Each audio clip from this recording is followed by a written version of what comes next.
तो students, last class में आपको समझाया था कि अगर ए एंड बी का रेशियो गिवन है और बी ए और सी का रेशियो गिवन है, तो how we can find the ratio A B and C, right. इसी प्रोसीजर को हम ए बी सी डी में भी अप्लाई कर सकते हैं। देखिए कैसे।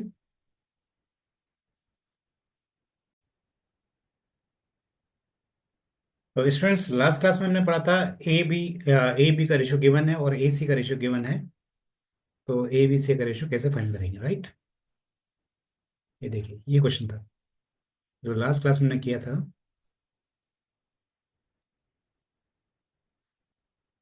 ये लास्ट क्लास में क्वेश्चन किया था हमने, right.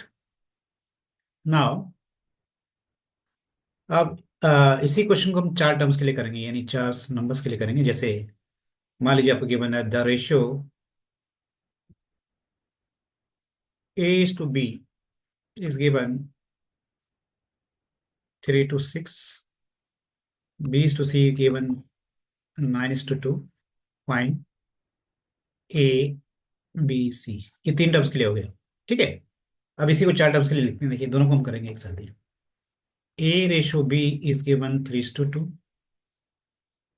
B is ratio C is given, let it be 4:7, and A is to D given, let it be 6:5. Okay, find A ratio B ratio C ratio D। ये दो question करेंगे student. देखिए कैसे करते हैं।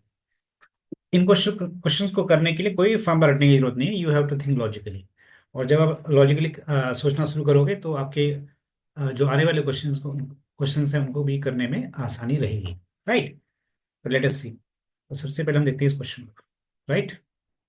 देखिए, दो कंडीशन गिवन है। This is your first condition, this is your second condition, right. A ratio B is given 3:6। क्या मतलब है इसका? ये इसको ऐसे कर लेते हैं, ये 3:6 को हर जगह इसको चेंज कर लेते हैं, क्योंकि ये तो करके 1:2 हो जाएगा। तो इसे चेंज कर लेते हैं स्टूडेंट। इसे कर लेते हैं हम 3:1 कर लेते हैं, राइट। ठीक है। तो ए एंड बी का रेशियो क्या है? 3:1 है। ये फर्स्ट कंडीशन है। और सेकंड कंडीशन क्या है? B ratio C. ये क्या है? 9:2, राइट। तो ये आपकी फर्स्ट कंडीशन है, ये आपकी सेकंड कंडीशन, राइट। अब देखिए, अभी देखिए कि दोनों में कॉमन क्या है। दोनों कंडीशन में कॉमन क्या है? B. Here is B, here is B. What is the value of B here? That is 1। What is the value of B here? 9। They should be equal. ये दोनों इक्वल होना चाहिए। तो क्या इस 1 को मैं 9 बना सकता, इस 9 को 1 बना सकता हूँ? इस 9 को, यानी सेकंड कंडीशन की, ये सेकंड कंडीशन है। इस सेकंड कंडीशन में 9 को 1 बनाने के लिए मुझे 9 से डिवाइड करना पड़ेगा, जिसकी वजह से सी भी फ्रैक्शन में आ जाएगा, राइट। तो ऐसा नहीं करना है, क्योंकि फ्रैक्शन वाली कैलकुलेशन मुश्किल होती है। क्या करेंगे? क्या इस बी की जो वैल्यू वन दे रखी फर्स्ट कंडीशन में, क्या इसको हम 9 कर सकते हैं? Very easy. इसको आप क्या करो? 9 से मल्टीप्लाई कर दोगे। तो अगर इसको 9 से मल्टीप्लाई करोगे तो क्या मिलेगा आपको? ए की वैल्यू हो जाएगी 27 और बी की वैल्यू हो जाएगी 9। तो अब दोनों कंडीशन को देखिए आप, they are logically correct. What is the meaning of logically correct? That means यहाँ पे भी बी की वैल्यू 9 है और यहाँ भी फर्स्ट कंडीशन में भी बी की वैल्यू 9 है। अगर दोनों, अगर ये क्वेश्चन, अगर ये दोनों डाटास डाटास लॉजिकली करेक्ट हो गए, now we can merge them. We can merge them. इनको मिला सकते हैं, मिला के लिख सकते हैं। तो क्या बन जाएगा देखिए। तो इसमें क्या मतलब है? इसका मतलब स्टूडेंट ये है, इसका मतलब यहाँ पे ये है स्टूडेंट, कि अगर बी 9 होगा, अगर बी 9 होगा तो ए कितना होगा? 27। ठीक है। और फर्स्ट कंडीशन में, सेकंड कंडीशन में देखिए, अगर बी 9 होगा तो सी कितना होगा? 2 होगा। क्योंकि यहाँ पे बी 9 है तो सी कितना होगा? 2 होगा। This is answer, this is your answer. Okay. तो ये करते हैं answer. No need of learning the things. रटने की कोई जरूरत नहीं है, ठीक है। तो this is your answer. Okay. अब देखिए, चार वाले टर्म्स को कैसे करेंगे। देखिए, चार वाले टर्म्स के लिए हमें तीन कंडीशन करेंगे, right. What is the first condition? First condition is that a is to b is 3:2 is given, right। तो मैं इसको erase कर लेता हूँ स्टूडेंट। ठीक है। देखिए,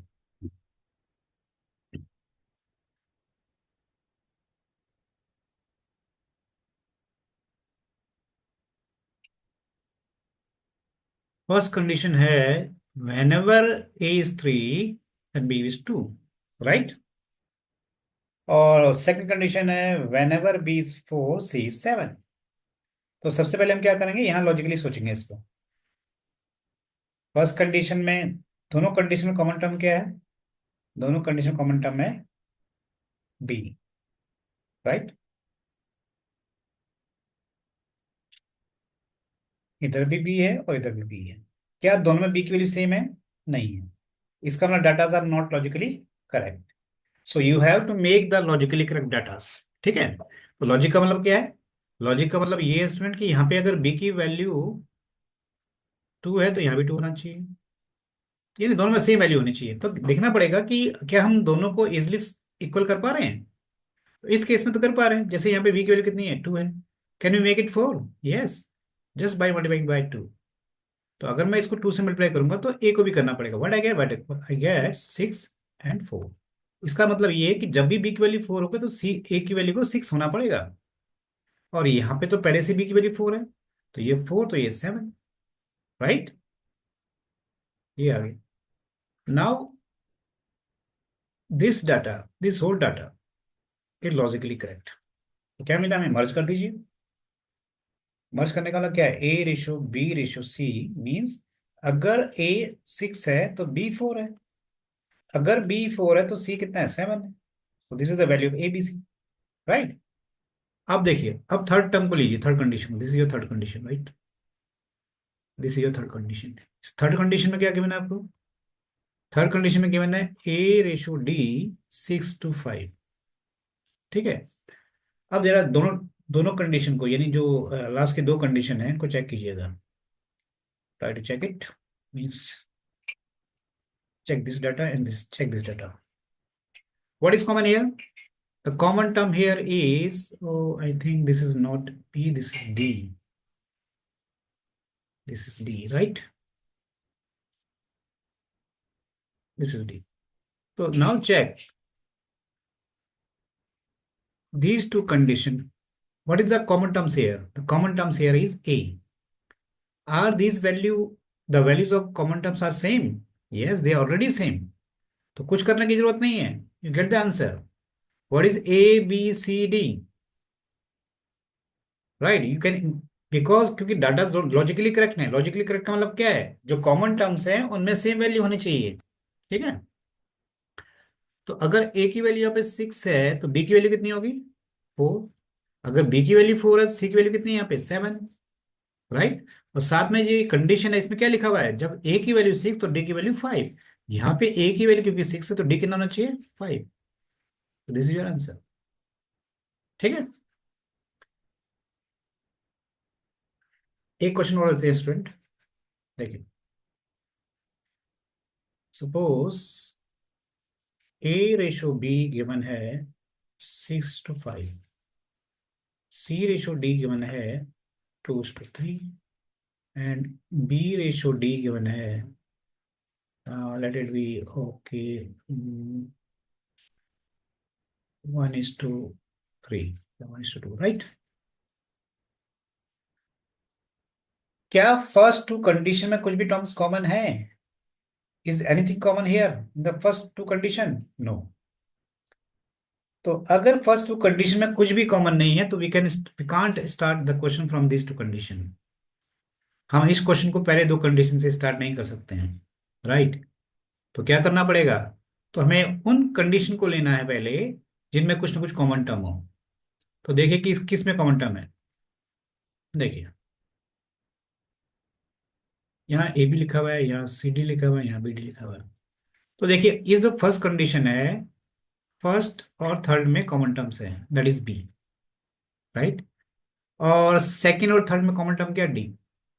यानी मैं क्वेश्चन को स्टार्ट कर सकता हूँ फर्स्ट एंड थर्ड टर्म से, या फिर सेकंड और थर्ड टर्म से, right. From anywhere you can start the question but not from first and second. क्यों? क्योंकि फर्स्ट और सेकंड टर्म में कुछ भी कॉमन नहीं है, इन दोनों टर्म्स में कुछ भी कॉमन नहीं है।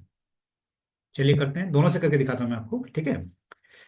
तो फर्स्ट कंडीशन है ए रेशो बी। चलो मैं यहां लिख भी देता हूँ, ये फर्स्ट कंडीशन है। फर्स्ट कंडीशन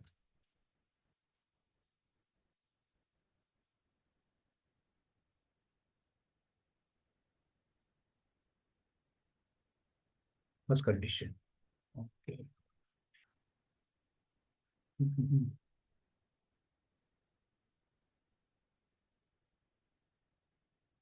देखिए, फर्स्ट कंडीशन में ए रेशो बी क्या गिवन है? A ratio B 6:5। इसका मतलब है अगर ए 6 है तो बी कितना है? 5 है। राइट। और थर्ड कंडीशन में बी रेशो डी गिवन है। बी और डी, अगर बी आपके पास 1 है, देखो यहाँ पे 1:2 गिवन है, 1 है तो ये 2 है। राइट। तो अब देखिए दोनों में कॉमन टर्म क्या? बी है। राइट। तो फर्स्ट कंडीशन में बी की वैल्यू कितनी है? 5 है। सेकंड कंडीशन बी की वैल्यू 1 है। दे शुड बी इक्वल। तो यहाँ पे इजी हो रहा है। तो इस 1 को 5 कर सकते हैं? बिल्कुल कर सकते हैं। कैसे? 5 से मल्टीप्लाई कर देंगे।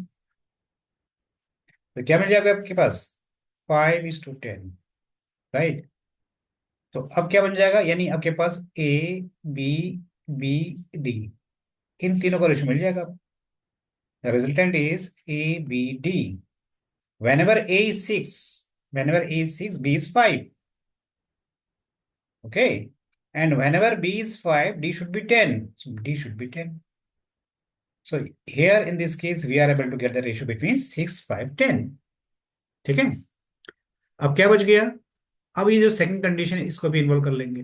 अब देखिए यहाँ पे सी एंड डी 2:3 की बने। राइट। Third condition.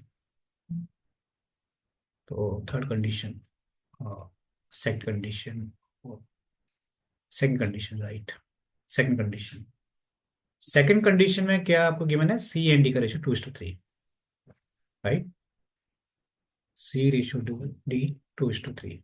राइट। ये हमारे पास नई कंडीशन आई थी। ये मर्ज कंडीशन है, इसको फोर्थ मान लिया हमने, या फिर यस फोर्थ मान लिया इसको। ठीक है। अब इन दोनों देखो क्या कॉमन है। What is the common in these two conditions?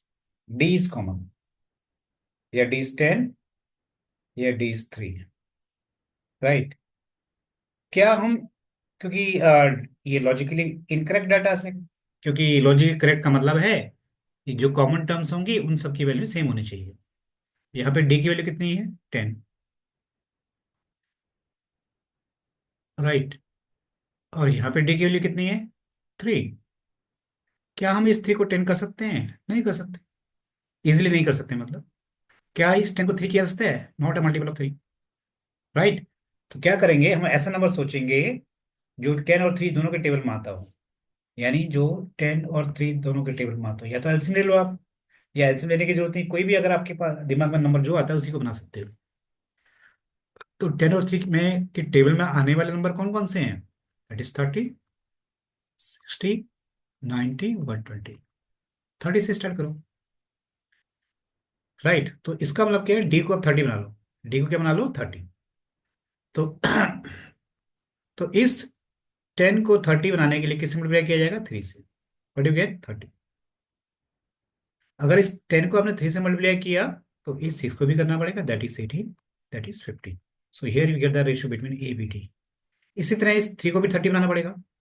इस 3 को 30 बनाने के लिए किससे मल्टीप्लाई करोगे? 10 से। What you get? 28, 30। ठीक है। तो अब देखिए देखिए कि दोनों के पास, दोनों कंडीशन में, यानी इसमें भी डी की वैल्यू 30 हो गई है और इसमें भी डी की वैल्यू 30 हो गई। यानी ये डाटा जो है लॉजिकली करेक्ट हो गए। यानी सेकंड एंड फोर्थ डाटा जो हो गए लॉजिकली करेक्ट हो गए। Now we can easily merge them. ठीक है। तो फाइनली क्या है देखिए,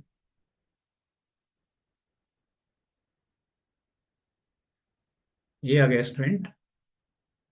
ए, बी, सी, डी का ratio. A is 18 here. whenever a is 18, b will be 15. C will be, where is the C? Is it C? No. Is it C? No. This is C. C is 20 and D is 30. Whenever C is 20, then C must be 30. This is your answer. So this is the ratio between A, B, C and D. ठीक है। तो इस तरह से ये हमने question किया। ठीक है।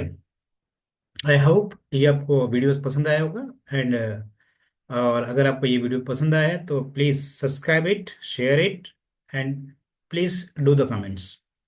अगर आपके दिमाग में कोई ऐसा क्वेश्चन है जो इससे रिलेटेड है, जो आपको समझ में नहीं आ रहा है, राइट, तो मुझे मेरे कमेंट सेक्शन में लिख के भेज दीजिएगा क्वेश्चन को, या मेरा व्हाट्सअप नंबर, ये व्हाट्सअप नंबर दिया हुआ है, right, you can WhatsApp me the question, right, और उस क्वेश्चन के ऊपर मैं एक वीडियो बनाऊंगा, ठीक है, जो आपको उसमें इसका सॉल्यूशन मिल जाएगा। ठीक है स्टूडेंट, चलिए मिलते हैं नेक्स्ट वीडियो में, तब तक के लिए बाय बाय।